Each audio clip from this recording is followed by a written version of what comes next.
架車俾人裝個偷聽器，寫字樓都係。我見過偷聽你嗰個人，睇下認唔認得佢。我諗單嘢要講俾童哥知。喂，唐叔，我認得嗰個人。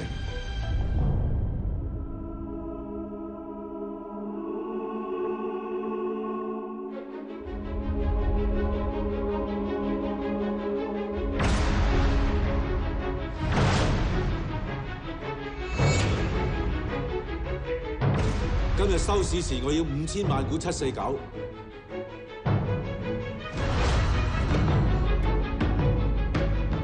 頭先追你個班係咪地主會啲啊？查到地主會啦，查到做唔做嘢啊？嗱，呢啲貨賣唔賣？你話俾我聽，我老婆喺邊度，我賣俾你。我點知老婆喺邊啫？我冇時間啊！